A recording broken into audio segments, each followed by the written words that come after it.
Hello and welcome back to Bricking It. Today we're continuing work on the Dada teacher's office and we're going to be creating Lupin's office from the Prisoner of Azkaban. So we're going to start off by taking our back wall. I'm actually going to be building from the top down and you'll see why a little later. Here's the top of our wall.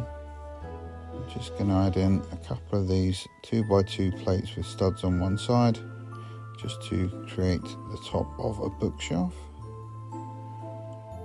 And some of the more mundane bits of wall work, like the windows, we're just going to add these in at the side.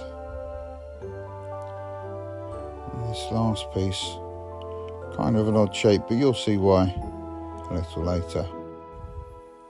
Alright, so there's our basic framework, and onto this we've got to put our wall features.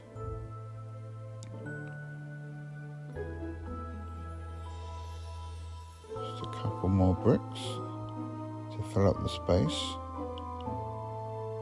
around the object that's going next to our bookshelf, and that's going to be a cabinet of curiosities. It's the kind of thing we see in the background in Lupin's office, and I'm going to use one of these old printed panel pieces to show us the contents, and that's going to be affixed to these snot bricks.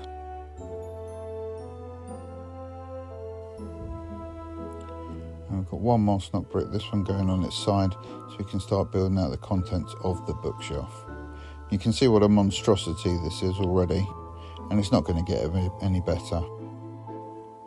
So first layer of our bookshelf, you can see we've got another snot brick on its side, and that's just so it can connect to the next layer above. Now having this panel next to the bookshelf meant I wouldn't get the connections I usually get, so I've had to be a bit creative about how we put these levels together. Here's the neck part, fairly standard. I've gone to another one of these 2x2s with studs on one side, and using a snot brick, this time attached into a couple of headlight bricks just to hold our books in place. He's going to attach to that single stud just there on that pink brick. So we're starting to build up our bookshelf. So the next set of shelves, these actually just held in by friction. They're going to slot in around the books. They're just going to sit in this space. It will all hold together. So obviously the whole thing doesn't move around a huge amount once it's in the castle. And then another few jumper plates.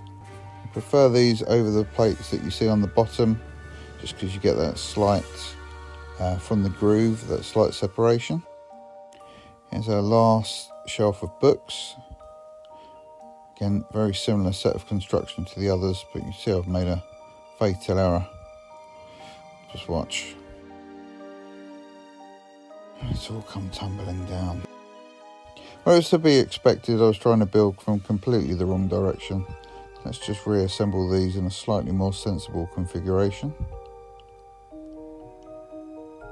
Attach it all together in one go. Just slot this back into the middle.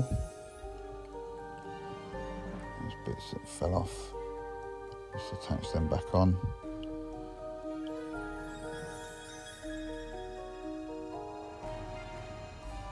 With a very loose stud connection, we're just going to attach our bookshelf into its location. And there we go, it's all in. Repair this last bit of wall one more time and get a fairly presentable bookshelf built into the wall. Probably would have been easier to make this a separate piece, but I'd set my heart on having it all as one, so I get left with this.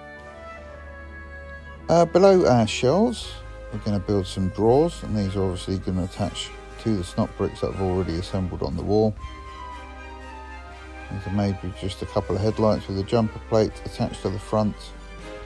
By linking two layers of these together, we don't need a snot brick on the back of each of our headlights.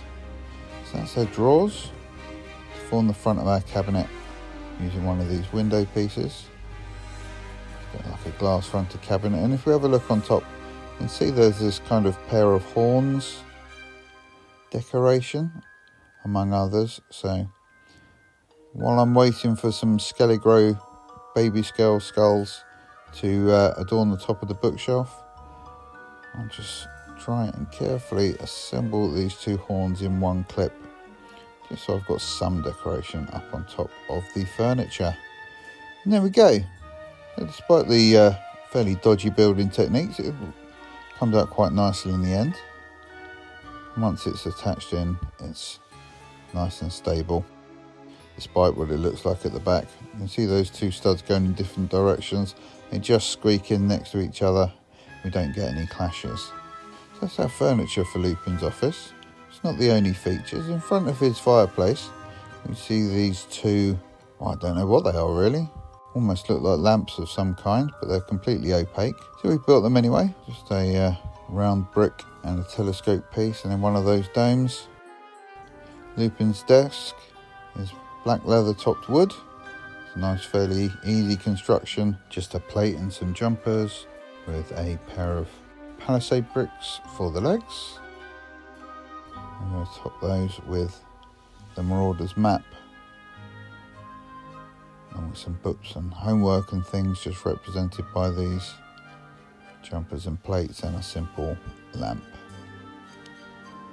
And once we bring in Professor Lupin himself, we can just pop in behind his desk. And I do have a chair, I just didn't use it. It's a nice simple office representing Lupin's year in the chair. Obviously not his most famous scene in his office, so we're going to recreate that as well. Pop Lupin across over here to give most of the space to our two protagonists. So in the books, it's an old tea chest that contains a boggart to train Harry in Expecto Patronum. Here I'm using one of these headlight bricks with a tile on top, and they just wedge perfectly into the size of the box, so we can have our Dementor lurking above the tea chest. Then Harry with his early attempts at a Patronus, represented by the 3x3 dish piece. It's all a bit bunched up in the corner, so we'll just move those out, bring them into the centre of the room a little bit more. And there we go. It's our Patronus lesson in the Dada teacher's office for Prisoner of Azkaban. Let's pop it into the castle. Here we are in the castle on the second floor, and here's our module. As our Dementor's not fixed, just pop them in at the last minute. Banners down, and there we go. Another office added to our Hogwarts. So all that remains is to say thank you very much for watching. If you've enjoyed this video, please do leave us a like. And for more Hogwarts mock builds, please subscribe to Brick In It. Bye bye.